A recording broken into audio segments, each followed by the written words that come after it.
Howdy.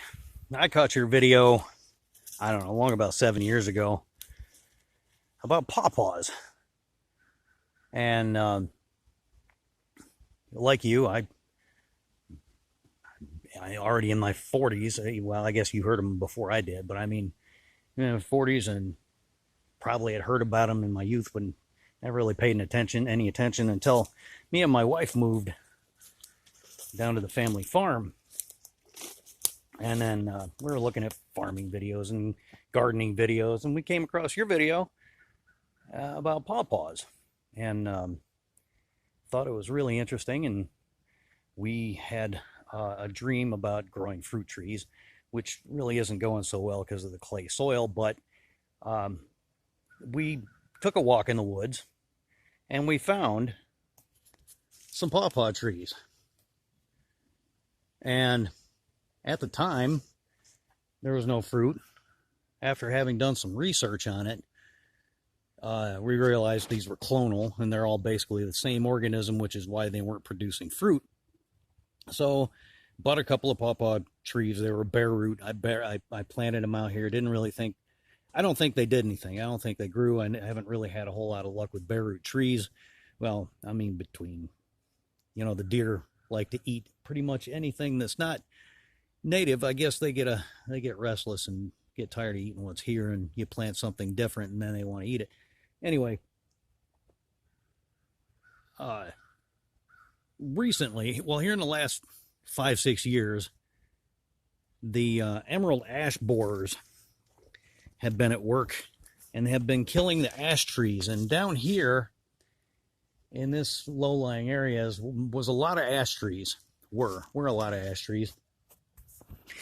So they've been dying and falling over and opening up the canopy, and the population of pawpaw trees has exploded here in the last couple of years. And this year we actually found some fruit. We're not sure if it's because of the tree that I planted, or if it's just, they're not in clusters. You'll find one here and one there, and so we're assuming that it's not from the tree that I planted. It's not propagation. It's just a fluke, I guess.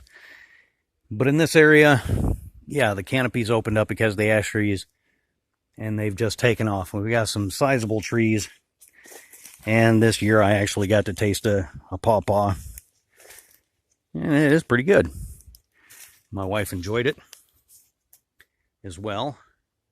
So on the other side of the woods, there's another grove of pawpaw trees, and that has exploded too, because we had some loggers in here that have they bought some trees and took them out of here. And of course, that opened the canopy, and that side has exploded as well with pawpaw trees, which,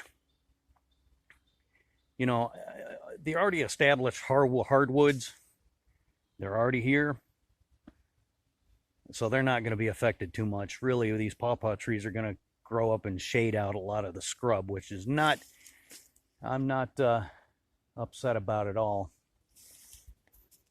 And I think that'll be good for this area because it's pretty nasty down through here. A lot of raspberries that the birds have planted over the years.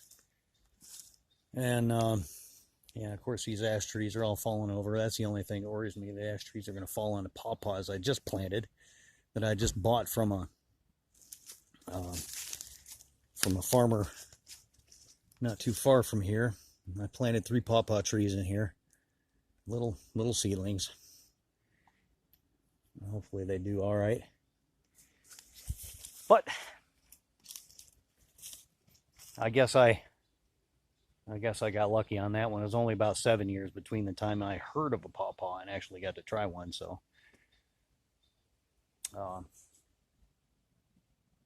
those seedlings I planted, probably going to be a while before they get flowers on them, and they're actually going to pollinate the other trees. So I guess we'll see how that goes. All right. Well, thanks for your video. I enjoyed it a lot, and it actually prompted us to try and propagate pawpaw trees and other fruit trees. So thank you. All right, bye.